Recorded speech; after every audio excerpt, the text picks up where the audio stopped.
Hey there, I'm Davy, And I'm Carolyn. and we're just two Asian women having candid conversations about whatever the hell we want to talk about with an intersectional flair. That being said, today we're going to talk about something more lighthearted. We're going to talk about Asian representation in Hollywood and give you some of our Asian movie reviews. So get comfy and stick around.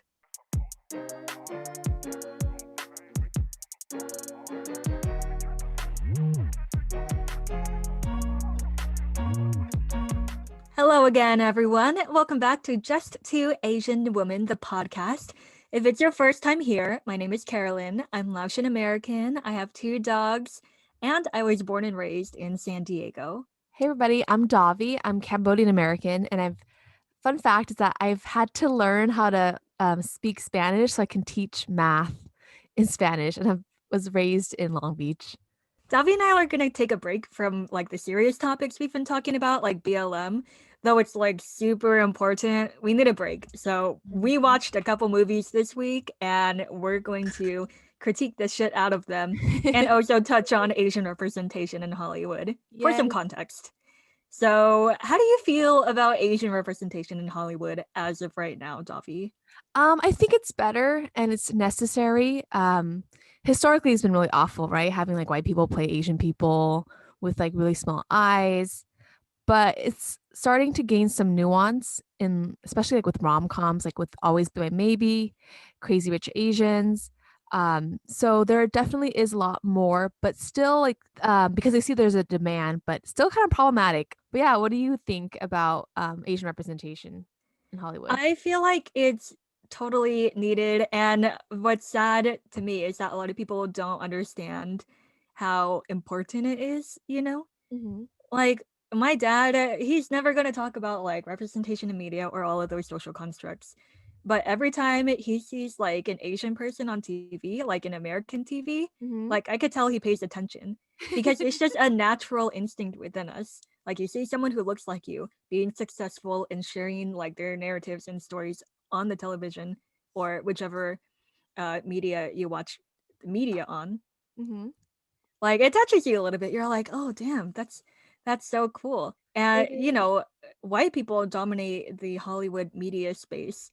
And because of that, they get to tell their own stories. And white people, they believe they could be whatever they want to be because art influences life and life influences art.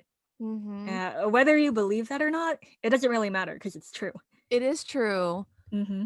Like same with my dad. Like whenever Rush Hour movies came out with Jackie Chan, he was so excited. Like we would go to the theaters and like watch it at home. Yes, yes, my Mhm. dad fucking loves Jackie Chan, and who doesn't? I love Jackie Chan too.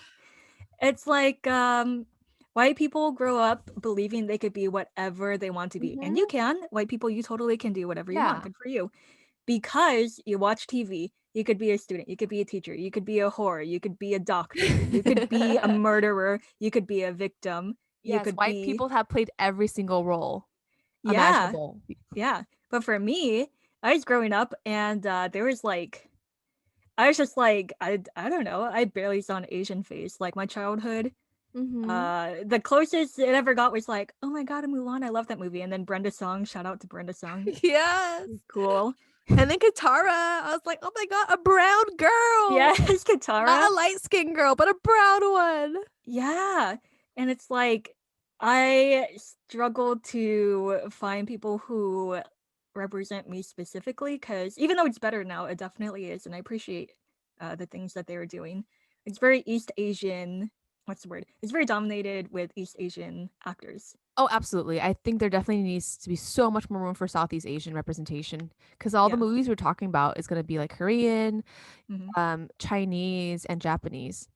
Yeah. And like, there's no movies about Southeast Asia. You know what movies they make about Southeast Asia? Fucking Vietnam War, Mm-hmm. fucking Cambodian genocide I movies by know. Angelina Jolie, I know. directed by Angelina Like, Jolie. we're tired of the trauma shit.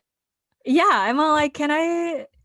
I literally know one Laotian American actor slash actress, which is Brenda Song, actually. Oh, yeah. Yeah, and I'm like, that's it. Like everyone else is like, okay, they're Asian, but they're not really my Asian, but they're still Asian, so I'm rooting for them. Exactly. Yeah.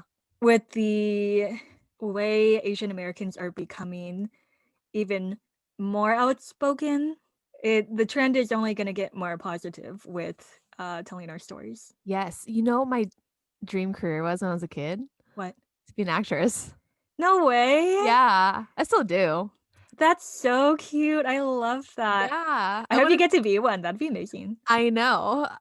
I'd be a good one. Well, I don't know. Just I kidding. bet.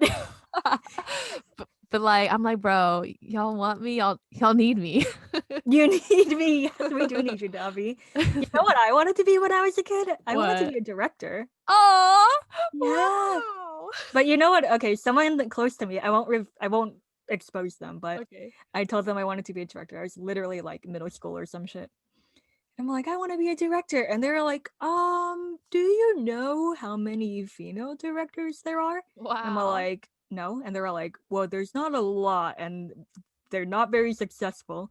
And I'm all like, oh, that sucks. Damn. And they're like, you should probably think of a plan B because it's just really hard to be a successful female director. Honestly, I would have been a great director. I love movies. I'm just Yeah, saying. you do. I'm just Carolyn saying. is a hard critic. You go on her Bookreads account, her average rating is 3.44 or some shit. That's a I true critic. I will not give a 5-star review unless it changed my life. Yeah. Not every good book that I tolerate deserves a fucking 5-star review. That is a This is true. special review rate. Speaking of the next one, definitely was not a 5-star review movie. Let's start off with the worst movie on our list, which is Mulan 2020 live action remake Disney. Oh, holy shit. Y'all better appreciate us because we watched this movie for you. God fucking damn it. I hate this movie. And you know what I hate even more? I hate Mhm. that people like this movie. I know. Okay, okay, the only thing I think people might like about it is representation. And like it was not gonna lie, it was pretty cool to see the Huns like go tear up that wall. Like that was Mhm. pretty cool. But like after that, I was like, this is boring. Yeah, let's start off with some positives, right? Yeah. Because there's not very much, so we could get through it quick. Yeah. I thought the action sequences were actually pretty cool. Hmm. Not gonna lie, like the whole, okay, I don't know how to pronounce it. It's like WUXIA. Whooshy. Email us at justtwoasianwomen@gmail.com to correct me. Hmm. But that genre in like Chinese action cinema in which it's like it has all that very honestly ridiculous looking like wire action work and Hmm. people flying around, like it's very much that, and I appreciate that Oh yeah. because they're in China. Yeah. That is So the only good thing. the first impressions we got, or at least I got, was that the acting was subpar. Yeah, but I feel like on that note, I at first I did think the acting was really bad. However, I do want to correct that a little bit. I think what the real problem is that no one really got into their character, and because we Mhm. both are familiar with the movie Mulan, it's like you're not acting the way the character would act. Like it makes no sense, and now I'm confused, and your acting is questionable to me. Oh, I see. Yeah, because we're But trying to see the essence of the characters in each actor. yes, and the director should be the one keeping them on track. It's all like, but the director, you know what this movie feels like when it comes to like the characters and character development? It feels like the people making this movie watched Mulan 5 years ago and it's a vague memory. And they just made this movie based on that vague memory and looked up the plot on Wikipedia to fill in the holes. It is true. It was just so plot driven. Don't watch this movie because all it just does is do the main points of Mulan, the animated movie. Like seriously, like Mulan leaves and then goes out to find the training session, and then suddenly sees the Phoenix. Like it's just one main event after another main event after another main event. So there's no like character development or even seeing like fun conversations between characters. Like Mushu like was not even there and Mushu was talking to her the whole time. You can so it's like Yes. You know why they took out Mushu? they didn't want to do CGI. No, it's because allegedly Mushu was not well received in China. Like they thought it was insulting. Oh wow. I feel Oh. like this movie is actually a case of when someone tries way too hard to be a little I hate to say the word, but like a little bit too like politically correct. What I mean What? by that is like, oh, we need to make it serious. It's a war movie. Oh, we're gonna take out Mushu because people in China don't like that. Oh, we're gonna hire this Chinese actress, even though she fucking sucks and is a terrible human because she's Chinese and people would like that, blah blah blah. And it's like, I feel like the director, she's white, Nikki Caro, I think Oh is her my name. god. And people on the like screenwriting team and the production team, white, okay. Oh my gosh. Yeah. And I'm all like, why the fuck would you not direct these people to act better? Because, for example, the dad actor, Hmm. I thought his acting was pretty questionable. However, I saw him in The Farewell, which is written and I think directed by Aquafina. I don't remember. Okay. And he's the dad in that movie. And he did fucking great. Everyone in that movie did absolutely great. I bet he's a famous actor. He's in a lot of movies. So I was surprised. But again, Yeah, yeah, direction, none. no direction. It felt like fucking Nikki Caro, the director, was like, I'm not gonna direct them because I might offend them. Maybe Asian people just act this way, and that's fine. This is authentic, right? They're all Asian Oh and they're my acting this. And I'm like, god. Nikki, Nikki, please. Now we're stuck with this god awful Mulan remake forever. Yes. How fucking dare you? I know. It was just really bad. Like it I think one of the main reasons why besides, dialogue and script that the character's not very interesting nor were the conversations interesting was because the whole time it was just wide angle shots. So a lot of Mm, times in movies they use like close-ups to the characters to make it feel like you're in that situation with them or you can feel what they're feeling. I felt nothing. Because you're just because a wide angle shot, they're just so far away the whole time. You're just looking at it from afar. So it yeah, never felt personal. It never felt intimate. I agree completely. Like, aside from the action scenes, like everything else about it was very like bland, very blah. Mhm. And honestly, I feel like people have really low standards for action movies. Dude, American action movies suck ass. They Okay. fucking suck. Suck ass balls and god Pubes, pubes. they dingleberries. they really do. They're all like, they made a movie only to have their actor do some punching things and Yeah. some blood, and then everything else is like so subpar. Yeah, the reason why American movies really suck when it comes to action movies, like Chinese movies do have like legit martial arts artists. So like and their shots are different too. I'm trying to Yeah. explain this as best I can, but when they do shots of like, let's say I punch Carolyn on the cheek, they'll put in me like extending my hand, and Hmm. then they'll put a shot of like my hand actually touching Carolyn's face, and Yeah. then Carolyn like moving because I punched her. Yes. So you get the full effect of how strong that punch was. Versus in the U.S. movie, you've probably seen it in Marvel in any movie, you're just like you just see people flailing around because you just see people punching and people just getting tossed around, but you never actually see The connection. yeah the Okay. connection. So it looks so stupid. I agree. I agree. It's like very, a lot of cutting, Disjointed. like you said, if there's no CGI involved and it's like two actual humans fighting each other, like you rarely see the actual like attack connect. Like it's Mhm. gonna cut away. You see the the action of doing the action, and then you see the reaction of that action, but you never see the action itself. Exactly. Yeah. And I think, I don't know, I guess people in America are just like, yeah, punchy things. We like that. This is good action movie. Oh And my it's god, they like, flipped around. yeah. But I think that's God. why Rush Hour, sorry, going back to Rush Hour movies, Uh-huh. that's why they were so fucking good because Jackie Chan was in it. And like, I don't know, I will look it up later, but I'm sure there was like some type of like Chinese director or Asian director that like influenced them or something. I don't know. Or Jackie Chan was like, fuck this, you need to record me like this. Yeah, That's, literally. mhm. That's what But happens when you listen to your actors and you give them some power because they, they're in it. They probably know what makes a good movie. Jackie Chan, especially, has produced a yeah. lot of movies. Has he produced or directed? What I'm trying to say is that he's directed and like kind of framed a lot of action Mhm. sequences Mhm. He's himself. broken like hundreds of bones doing so. Yeah. Yes, we love the dedication. Yeah. So all in all, Mulan fucking sucks. If you love it, I'm so happy for you. I love that for you. Keep watching it. Yeah. But at the same time, if I know that you like it, I will never take any movie recommendation from you ever again. Like our movie tastes just don't vibe, and that's that. And this is objectively a bad movie. It's so boring. Yeah, boring, whack, wiggity, whackity, whack. And I feel bad for every actor and actress in that film except for the titular actress because she fucking sucks and she's a bootlicker. On a completely different note, one of our favorite movies that we watched was Crazy Rich Asians. Bow, bow, bow, bow, bow. And it was actually Yes, directed by an this Asian person. thank God for that. It's iconic. It literally is so good. And it's not in the culture as much as Mulan is because it's Disney.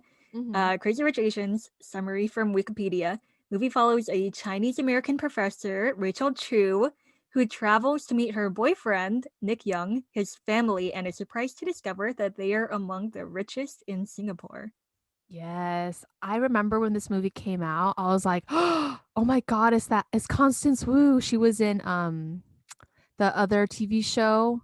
It was so Fresh off good. the boat. Yeah, Fresh Off the Boat." So I was like, "Oh, so excited for her." All my cousins and I, my brother and I, we like went to the movies and like all of us watched it. It was just so momentous. Yeah. Hmm. And it's actually a good movie. Like, not only did they get the casting right, the team right, Hmm. the movie and writing and acting and direction itself really, really, really good, nuanced, and fun, you Yes. know? And I like one of Carolyn's points is that like it's not a generic rom-com with like love Mhm. triangles and misunderstandings. But yeah, it like focuses the relationship is good. It's just and it's very real. Like in Asian families, like they will tell you what's up. Like they don't want you to marry this person. Like my dad, oh my Mhm. God. He was like, he asked me, he knows I'm in a relationship. He was like, "Hey, do you wanna meet so and so's son?" I was like, "No." He's like, "Why?" I was like, "I already have a boyfriend." He was like, he has money." I was like, "What the fuck, dad?" Oh my god. Wow, I wish my dad did that for me. I'm just kidding. But um, I really love the universal like problem or issue was like not being able to live up to other people's expectations. But I love that Rachel was like at the end, she was like, "I don't give a fuck." this movie is really good because it's made by people who care and also understand the Asian like nuances with relationships Mhm. between relationships and family and acceptance and honor, Mhm. right? And like you brought up, Davi, I liked that this movie wasn't a fucking dumbass rom-com where the main conflict was that it's like a he said, she said, he said type of situation. Mhm.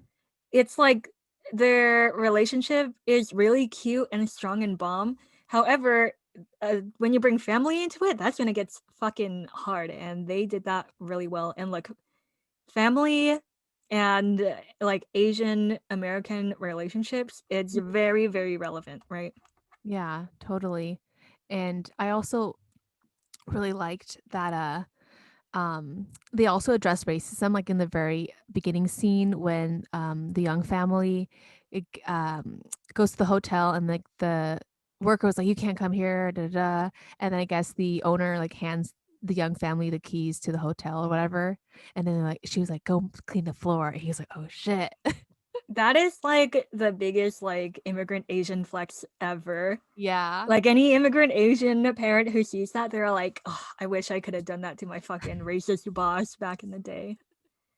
Like it truly is. They know how to pull at our heartstrings. Yeah, and another thing too is they address classism because even though Rachel Chu hella looks like them, they're all Chinese. Um, 'Cause she's Chinese American, but Nick is Chinese in Singapore, hella rich. Still, there's classism. Her mother or Nick's mother, what's her name? I just call her mother, Oh honestly. yeah, Eleanor. There we go. Oh yeah.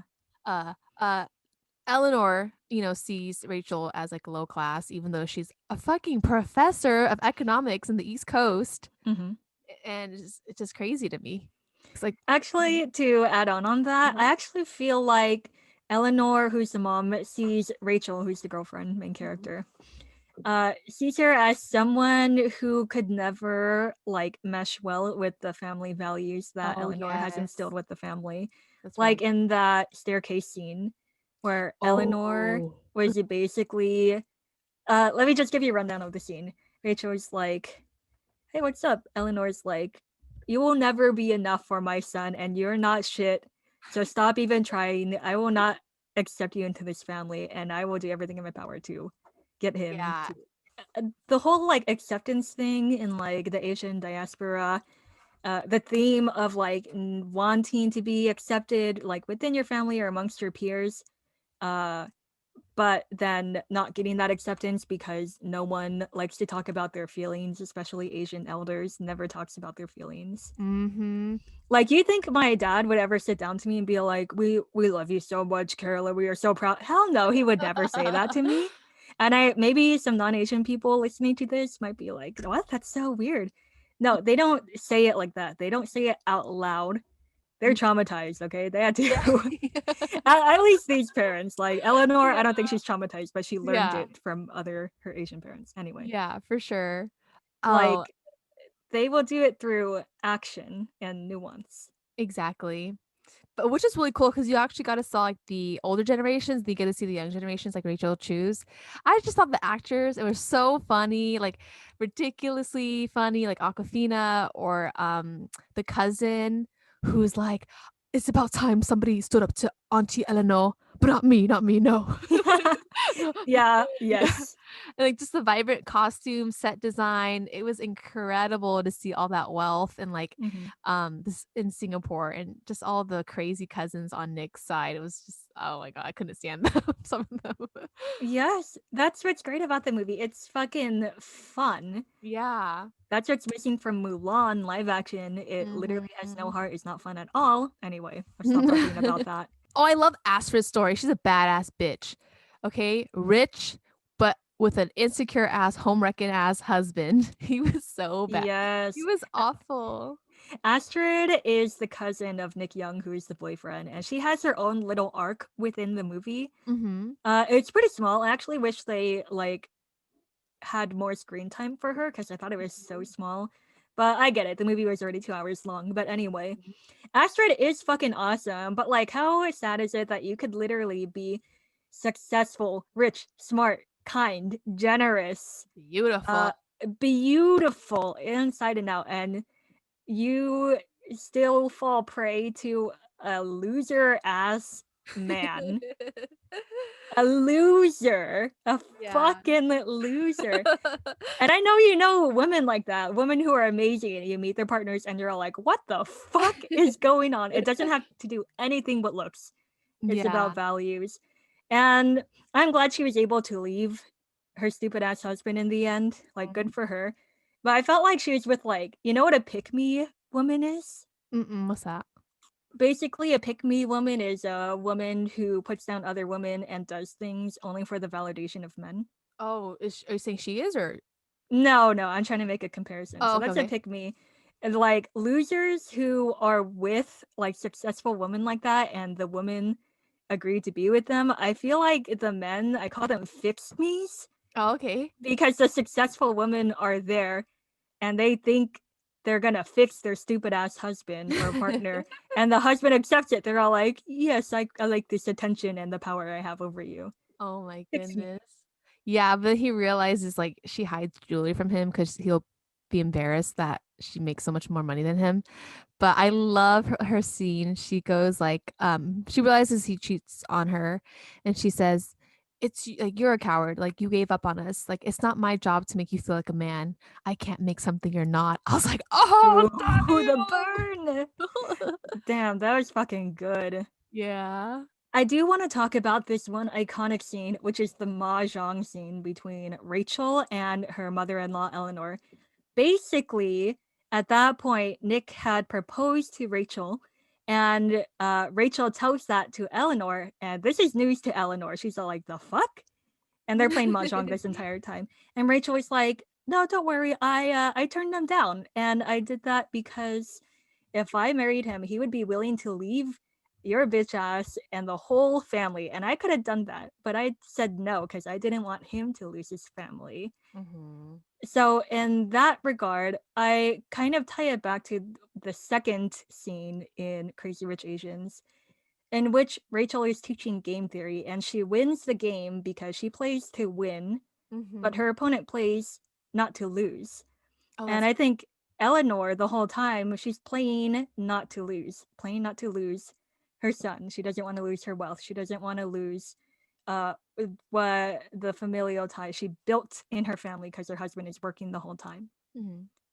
And she looks down on Rachel because Rachel always quote plays to win, as an American does. Right. They want to do whatever they want and they don't care about anything or their family.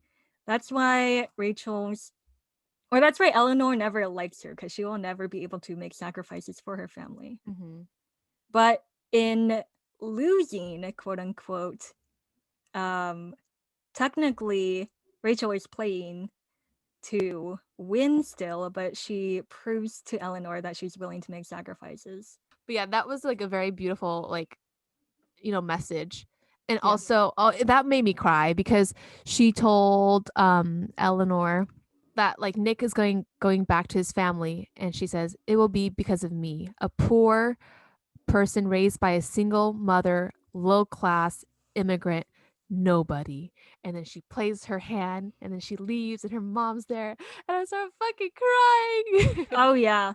'Cause It's so good because who also isn't it every like Asian child's like wet dream to like tell off your parents like that?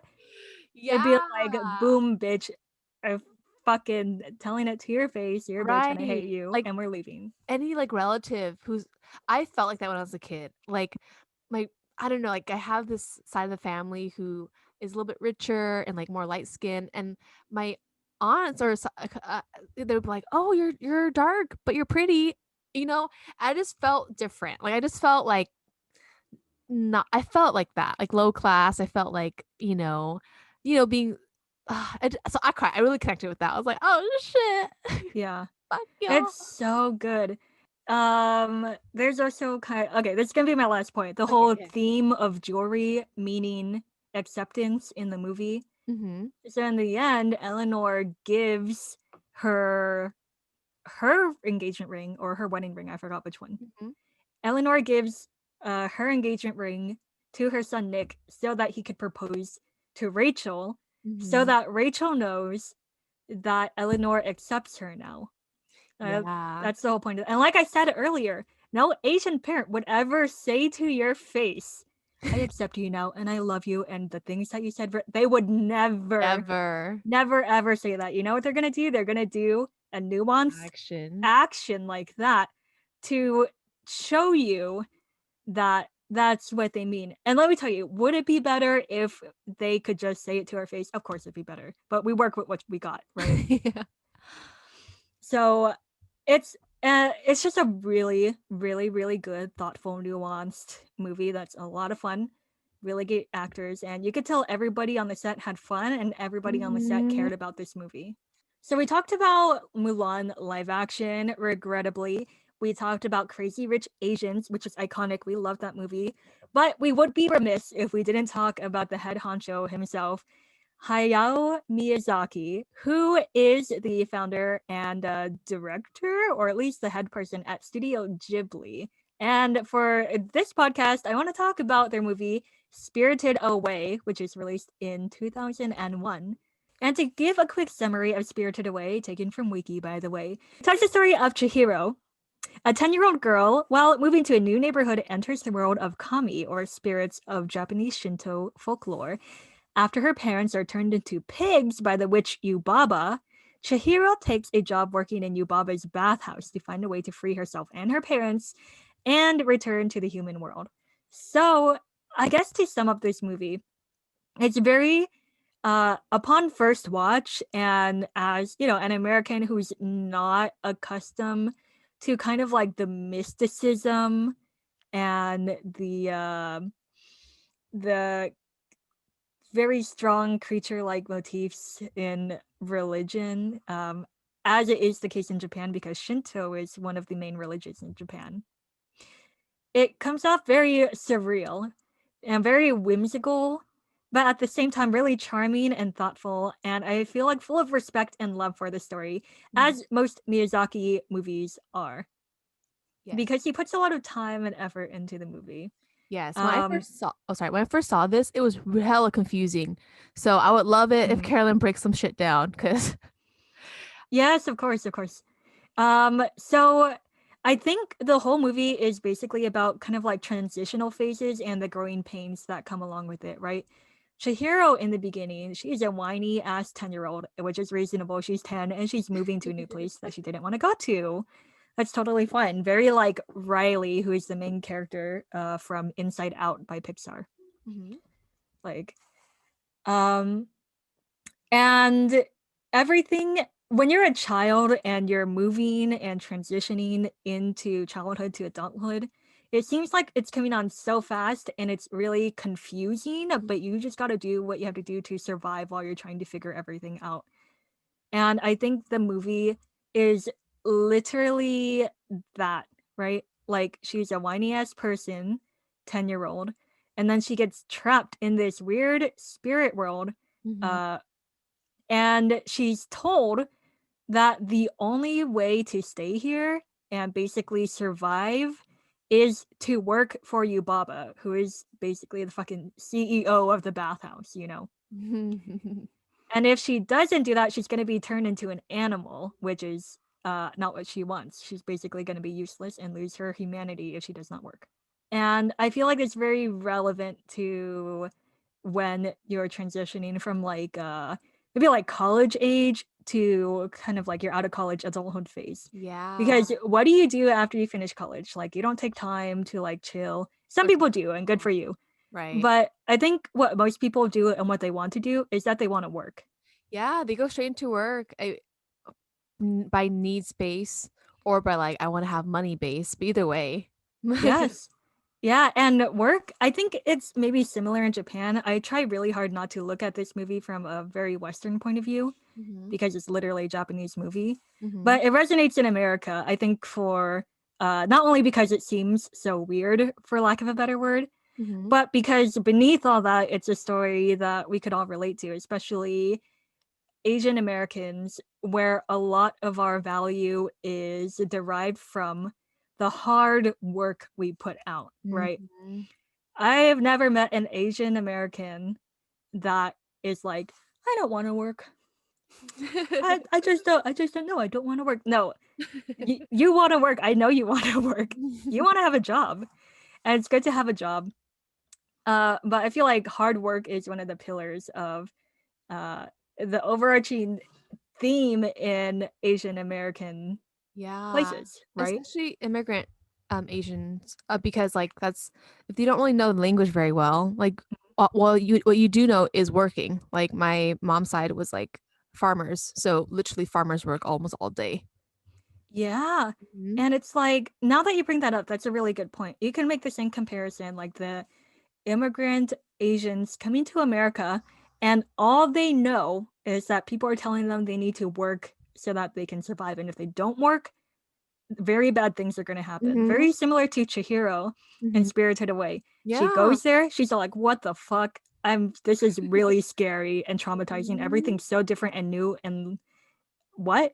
And Haku, they pronounce it Haku uh in the English dub. I always thought it was pronounced Haku, but Yeah. anyway, Haku, Mhm. who was kind of her kind guide throughout the whole movie, is like, bro, you need to work, otherwise bad things are gonna happen. Yeah. And she doesn't question it. All she does is like, okay, fuck, I'll do it. And that's totally relatable and understandable, right? Mhm. So, yeah, she needs to work for the bathhouse or otherwise be threatened. When she does eventually get a job at the bathhouse, Yubaba, who is the witch and head honcho of the bathhouse, she changes Chihiro's name to Sen, Hmm. which is the Japanese word for 1000. And some analysts have thought that it represents that she is just a number to Yubaba. Mhm. And I think that that's an interesting note. I didn't realize that before because I don't know Japanese. Mhm. But I think that's good to know because that is the case with like, I would say like 95% of employers. Like you're just a number to them and you're just someone to make revenue for them. Mhm. Um, and a pivotal scene I feel is that this spirit called No Face, you might be familiar with that character, Iconic. yes, keeps trying to offer her gold. Like he's a spirit and he is able to like manifest gold or something that looks like gold at Yeah, I least. remember there's like gold stacking up everywhere, piling up, and it was just Yes. scary. Yes, and everyone else is taking it because they want money, reasonable, but she doesn't want it, and he gets fucking mad. Like he's fucking eating people. That's how mad Oh he yeah. is. That scene fucked me up when I was a kid. I was all like, "Oh my god, what the fuck?" They're fine in the end. Don't worry. But the point is that she's working to survive, but at the same time, she doesn't distract herself from her endgame or the purpose of her work. And the purpose of her work is not to get more money, it's to save her parents, right? She's just extending her time out until she could get to her parents. And I think that's a good lesson to be learned, and I think the whole point of this capitalism, consumption and work theme that I'm working this movie at, Mhm. um that hard work is good, but there needs to be an end game to your work, otherwise you'll just become like greedy and mindless, and uh, you'll only be a product of your environment instead of your own individual person.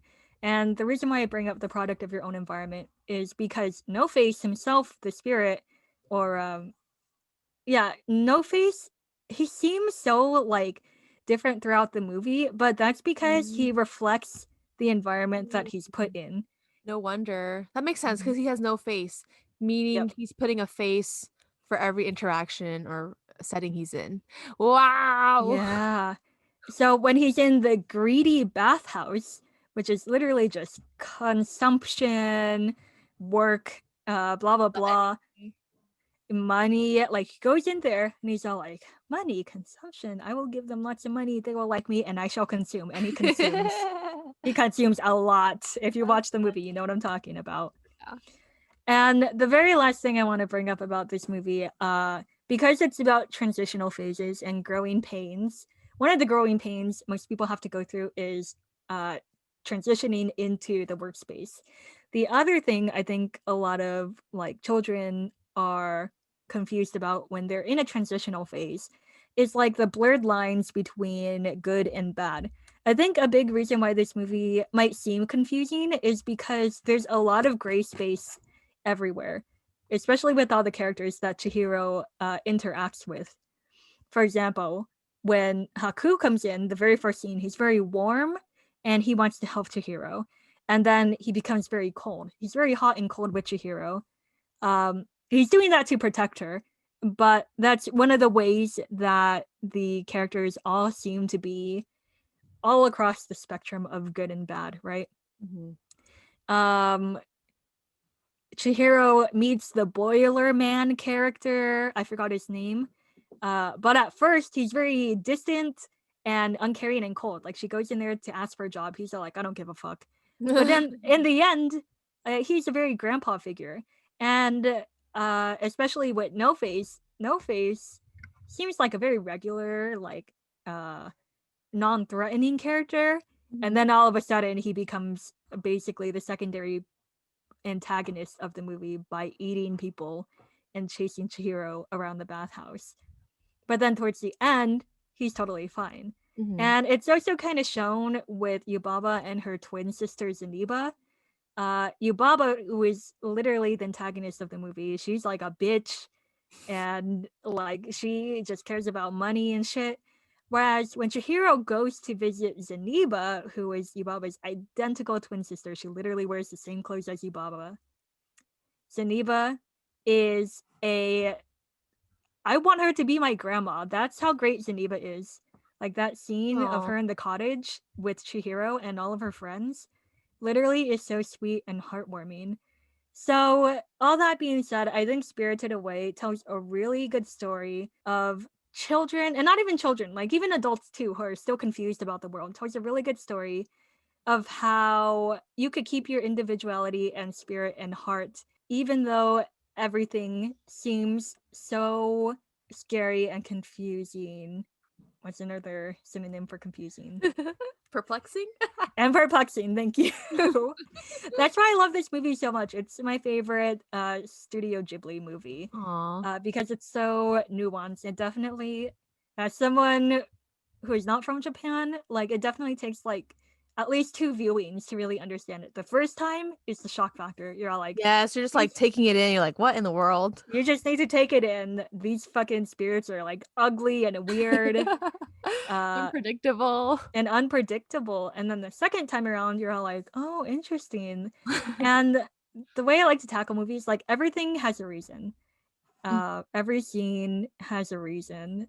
So when I watch something and it seems confusing, I'm all like, why would they think to put that in? So our podcast episode can only be so long, and there's just so many more amazing Asian movies out there that have ingrained itself in American cinematic history. Wrap this up with a really quick discussion of our favorite movies. So my favorite Asian movie so far is Parasite. You probably know about it. It won the Cannes Film Festival, and they also won a Oscar. They Yeah, won that literally won the best movie of the year, deadass. there's a Kim family. They're very poor. They like fold pizza boxes to make ends meet. The son has a friend who has been tutoring this girl, and he can't anymore because he has to move. So it's funny because this movie starts with deceit. The son of the Kim family counterfeits a diploma from university so he can get the tutoring job, and then day after day they start devising a lot of plots to oust out the current driver and maid of the super rich family he's been tutoring for so that his family can be employed. Um, and it just goes horribly wrong, their plan, when the former maid comes to the house and asks if she can come in because she forgot something in the kitchen. But I'm not going to spoil it. But I just thought it was amazing. The acting was amazing. The plot was original. The set design was really cool. In the poor family and rich families' houses were actually they were a set, but they had to like do CGI or whatever effects to make it look the way it was. The symbols like talked a lot about like classism. The poor people like were towards the bottom parts, lower parts of Korea versus the rich people. You had to walk up tons of stairs to get to the rich people's neighborhoods. I don't know. There's just like a lot of motif like smell, which the rich dad was complaining about, and in the end led to his fatality. And the ending was just so bittersweet. Like you're not sure if the son dreams that their family buys a house and like retrieves their dad, or if that didn't happen at all. And I just love that the end was open to interpretation and we don't know. Yeah, I agree completely with that. This movie is so smart and nuanced. Like really the direction and just the brevity placed on certain things and the tonal shifts, uh literal genius. Like Yes, Bong Joon-ho, such a good director. Like my god, this film is a gift to humanity. it really is. And It's so good. think this movie is a prime example of how everything has purpose. I was watching some interviews with Bong Joon-ho, and he was talking about how he was surprised that Parasite, though it is based in Korea and it's just a Korean film, right? That it resonated so much in America.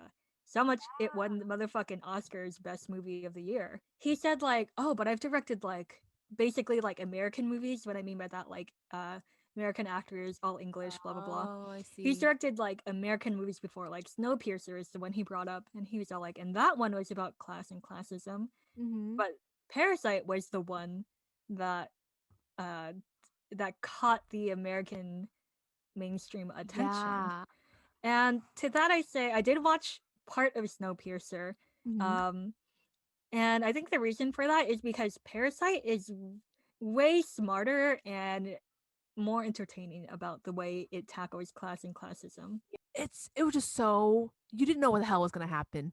Mhm. Like the first half was very calm and the second half was like holy shit, like I'm gonna like shit myself, like I have no idea what's going on. And I just loved how original it was. Let me tell you, if you were a person in like whatever year it came out, I think it's 2019 when it was in theaters, and you just walked into that theater like, oh, I heard it was good, let me go watch it.